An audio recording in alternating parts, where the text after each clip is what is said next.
Recent budget جو آپ کا اناؤنس ہوا ہے اس میں بھی آپ جانتے ہیں کوئی 88 ارب 80 ارب کے قریب جو ہے وہ آپ نے تعلیم کا بجٹ رکھا ہے 22 کروڑ کی عوام کے لیے۔ بسم اللہ الرحمن الرحیم۔ السلام علیکم ناظرین کرام، میں آپ کا ہوسٹ بلال حسین آپ سے مخاطب ہوں۔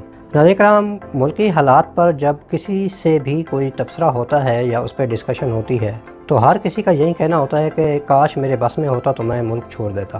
تو اس طرح کی جو فیلنگز ہیں وہ ہمارے خاص طور پر نوجوانوں میں کیوں پائی جاتی ہیں؟ پاکستان کے عوام جب محسوس کریں گے کہ ایک ڈیموکریٹک ملک میں رہ رہے ہیں اور ان کی رائے کا احترام کیا جا رہا ہے تو وہ ظاہر ہے کہ اس ملک میں اپنی کنٹریبیوشن فیل کرتے ہوئے، فیصلوں کا حصہ بنتے ہوئے پھر اس ملک کے نفع اور نقصان میں اپنے آپ کو شریک سمجھیں گے۔ لیکن جب ہم فرمائشی قسم کے فیصلے کرتے ہیں، فرمائشی قسم کے انتخابات ہوتے ہیں اور عوام اس میں اپنے آپ کو فیصلوں کا حصہ نہیں سمجھتے تو ایسی صورت میں ظاہر مایوسی کا شکار ہوں گے۔ اس مایوسی کے عالم میں پھر وہ ان کو ایک ہی رستہ نظر آتا ہے کہ وہ ملک چھوڑ جائیں اور باہر شاید ان کو اچھی اپرچونٹیز ملیں گی۔ روزگار کے مواقع موجودہ معاشی حالات میں کم سے کم ہوتے چلے جا رہے ہیں، تو اس سارے معاملے میں جو سب سے زیادہ افیکٹ ہوتا ہے طبقہ وہ غریب طبقہ ہے، جو لوور کلاس ہے۔ انسان کا جو ایک اس کی نیچر کا حصہ کہہ لیں اور اس کا جو ایک بنیادی جو زندہ رہنے کے لیے جو ضرورت ہے وہ اس کا سروائیول ہے۔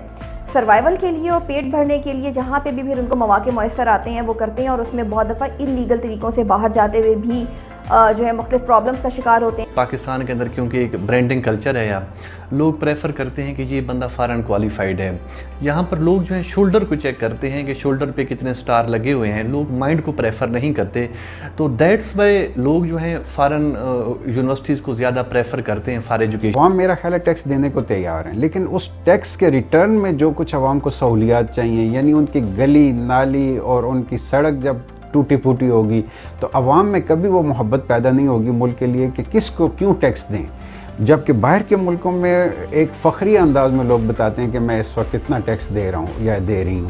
تو ایسی صورت میں اس ملک کے عوام بھی یہ سب کچھ کرنا چاہتے ہیں، لیکن اس کے لیے عدل پر مبنی ایک نظام قائم ہو۔ یہ جانتے ہیں کہ ریاست پاکستان کی ترجیحات میں کبھی بھی تعلیم جو ہے وہ ہماری ترجیح نہیں رہی۔ ریسنٹ بجٹ جو آپ کا اناؤنس ہوا ہے اس میں بھی آپ جانتے ہیں کہ شاید کوئی 88 ارب 80 ارب کے قریب جو ہے وہ آپ نے تعلیم کا بجٹ رکھا ہے 22 کروڑ کی عوام کے لیے۔ اتنی بڑی تعداد میں لوگوں کے لیے یہ بجٹ جو ہے وہ انتہائی ناکافی ہے۔ ہم پاکستان کے اندر کیونکہ یونیورسٹی جو ہیں HEC کی طرف سے آپ کو پتہ ہے کہ ان کی فنڈنگ جو ہے کافی حد تک کم کر دی گئی ہے، جس کی وجہ سے یہاں پر اسٹوڈنٹ کو پریکٹیکل نالج کم دیا جاتا ہے۔ تو ویسٹ جو ہیں وہ ہم سے زیادہ ڈیولپڈ نیشنز ہیں، پریکٹیکل ورک کے حوالے سے لیب ورک ہو گیا یا باقی اکوپمنٹ کے حوالے سے وہ لوگ ہر حوالے سے ایڈوانس ہیں۔